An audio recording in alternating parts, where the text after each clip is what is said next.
Salut tout le monde! Bonjour. Nous retrouvons pour le Mortal Realms numéro 23. Voilà! C'est Dieu qui le dit. Ouais, et attends, c'est toi. Donc dans ce Mortal Realms, c'est-à-dire Conquest, on se retrouve avec des Libérators et un Prosecutor, donc avec les ailes volantes. C'était une grappe qui était sortie en 2015. Alors, je pense qu'on voit la date. 2014, même, c'est marqué. Je pense qu'on le verra par contre. Non. C'est pas grave. C'était sorti donc en 2014, hein, c'est marrant, je pensais que c'était 2015. Dans la V1, donc Age of Sigmar, hein, le tout premier Age of Sigmar qui est sorti. On peut encore les trouver sur internet, donc sur le site de Games Workshop, c'est devenu un Star Collecting. Les Thunderstrike Brotherhood, en accent anglais, pour 65 € la boîte en fait. Donc on a l'équivalent des Stormcast de la V1 dedans. Qu'on aura aussi du coup avec Conquest, une partie, hein, on n'aura pas tout avec Conquest. Donc on aura 5 libérateurs, un prosécuteur. Donc très vite fait, hop, ce que ça donne à la fin. Ou ben on regardera quand on aura les plans de montage. Ceci vraiment une petite grappe avec des socles, et cette fois-ci c'est les bons socles, ils sont pas trompés.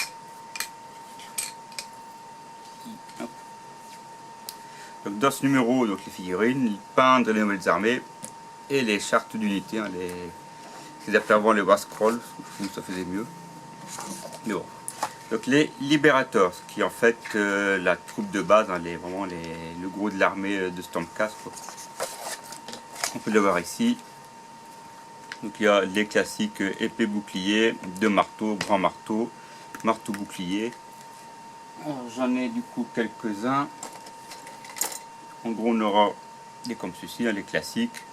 Ils ont commencé à être peints, ils n'ont jamais terminé. Les gars qui rigolent. C'était quand j'étais motivé il y a 2016, peut-être 2017, je sais plus, ça date. T'es plus jeune. Peut-être aussi, ça l'était dans le jardin chez ma mère. Ah, mais il n'y a plus d'été maintenant. Bah oui, c'est ça. Ah bah c'est pour ça que je peux continuer. Donc voilà, donc avec épée et petite épée, dague, je sais pas quoi. Grande épée. Épée à deux mains. Ouais, épée à deux mains, grande épée. Voilà quoi. Épée bouclier et marteau bouclier. J'ai essayé de chercher avec 2 marteaux, mais je n'ai pas trouvé. Je pensais que j'en avais monté. Il y en a de la boîte de base et après il y a les Stormcast, hein, vendus en lot de 5 ou 10. C'est en lot de 10 maintenant. En boîte classique, quoi. Et il y a les équivalents qui tirent. Eux, c'est les judicateurs, il me semble. C'est arbalète ou arc ou grosse arbalète. Ceux-là, c'est pareil, on les voit en détail. Enfin, en boîte de 5 ou 10. Je les ai vus avec des boîtes d'armée à l'époque. Voilà. Et le prosécuteur, c'est pareil, dans la V1 on en a 3, donc là j'en ai ramené juste 2, le prime je ne l'ai pas ramené. Donc voilà en fait hein, comment ils sont, avec leurs ailes. Oui, qu'est-ce qu'il y avait? Pour le douche. Ah, bah, on a des chats. Avec leurs ailes de foudre en fait. Un petit peu comme le prime célestant, le boss Stormcast.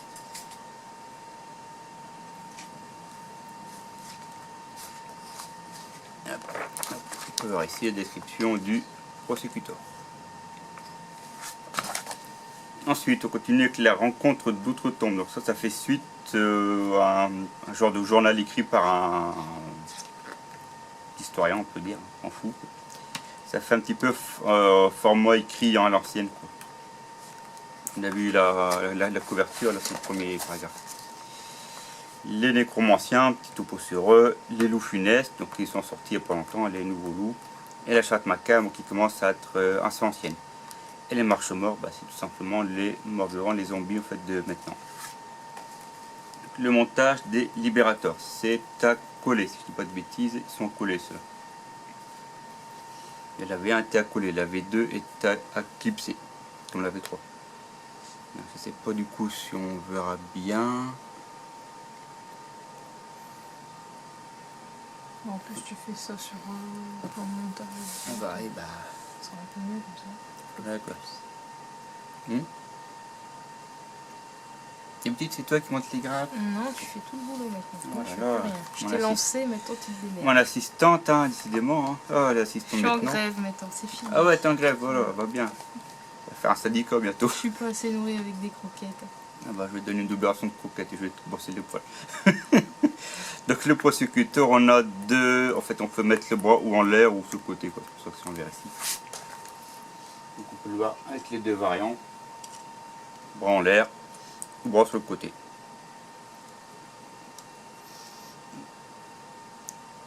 J'essaie de voir qu'on peut.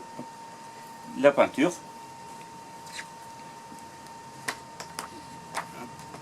Je vais un petit peu vite avec la peinture. Ce qui donne ceci au final. Donc on peut voir, hein, ça ressemble. Hein. Bah, il y a du bleu, du doré, ça ressemble, désolé. Je ne sais pas. Hein, voilà. Donc les libérateurs, les chartes d'unité, avec ensuite l'explication, comme je dis, c'est bien pratique quand même, ça retrouve mieux. Le prosécuteur avec également sa charte, son explication derrière. Ils sont par lot 2-3, il y a le primus qu'on aura par la suite. Les rôdeurs Atespec, donc on en aura avec le 24, si pas de bêtises.